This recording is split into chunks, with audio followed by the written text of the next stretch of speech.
आपका उत्तर प्रदेश बुलेटिन में। आपके साथ मैं हुशिता तिवारी। रुक करेंगे बुलेटिन में उत्तर प्रदेश से आ रही तमाम खबरों पर। तो चलिए शुरू करते हैं बुलेटिन का सिलसिला। फर्रुखाबाद में कानपुर परिक्षेत्र के डीआईजी हरीश चंद्र ने पत्रकार वार्ता में बताया कि जनता की शिकायतों के गुणवत्तापूर्ण और त्वरित निस्तारण के कारण रेंज के सभी जनपद आईजीआरएस में पिछले 10 महीनों से लगातार अव्वल प्रदर्शन कर रहे हैं, जबकि पिछले 3 महीनों से सभी जनपद प्रथम स्थान पर हैं। उन्होंने कहा कि थानों के निरीक्षण और फीडबैक के आधार पर सुधार किए गए हैं, जिससे नागरिकों को समय पर न्याय मिल सके। सेवानिवृत्त पुलिसकर्मियों से मिले सुझावों को भी लागू किया गया है। साथ ही पुलिस लाइन का निरीक्षण कर नए भवनों का प्रस्ताव तैयार किया गया है और कार्यालयों के दस्तावेजों का संकलन किया गया है। डीआईजी ने कहा कि शिकायतों के प्रभावी निस्तारण और नियमित समीक्षा से ही बेहतर परिणाम संभव हो पाए हैं। देखिए, माननीय मुख्यमंत्री जी की जो सर्वोच्च प्राथमिकता है उसमें आईजीआरएस भी है और हमारे रेंज में पिछले लगभग 10 महीने से लगातार सभी जनपद जो है वो बहुत अच्छा प्रदर्शन कर रहे हैं। पिछले 3 माह से सभी जनपद जो है वो प्रथम स्थान पे हैं और रेंज जो है वो लगभग 10 महीने से प्रथम स्थान पे है। इसमें हम 2 बिंदुओं का विशेष ध्यान रखते हैं, जिसमें हमारा फीडबैक है कि जो शिकायत है उसका गुणवत्तापूर्ण निस्तारण हो और साथ ही साथ जो है अगर कोई थाना हमारा पिछड़ रहा है तो उसका समीक्षा किया जाए और ज़रूरत पड़े तो फिर जो है वो उसका सुधार करा करके उसको आगे लेके आए। अभी यहाँ पे एक पुलिस स्टेशन का था तो उसमें जो है वो बदलाव भी किया गया।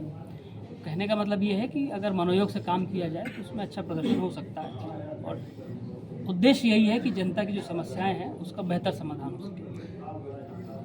सीसीटीएन में भी प्रथम स्थान पर जनपद। हाँ, वो हमारी कार्यप्रणाली का एक पार्ट है सीसीटीएनएस भी, जो हमारे टेक्निकल चीज़ें होती हैं इसमें डाटा हमारा रहता है तो उसके विभिन्न प्रकार के मानक होते हैं, उनमें भी अच्छा प्रदर्शन उन्होंने किया है तो उसमें भी इनको जो है वो प्रथम स्थान मिला है।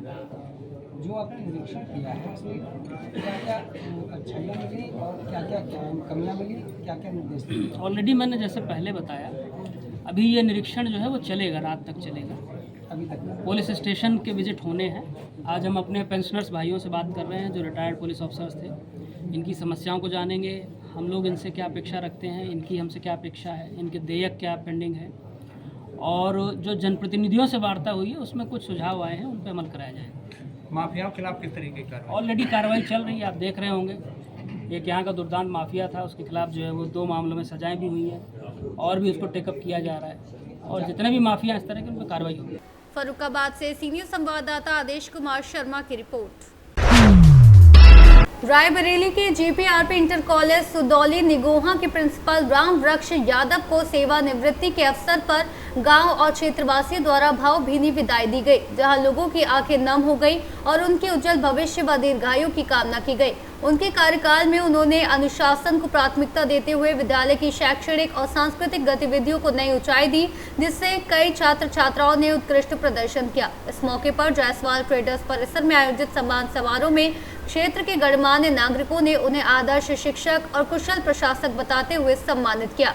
कार्यक्रम के अंत में उपस्थित लोगों ने उन्हें स्मृति चिन्ह भेंट कर उनके स्वस्थ और सुखद जीवन की कामना की। रायबरेली से सीनियर संवाददाता देवराज की रिपोर्ट।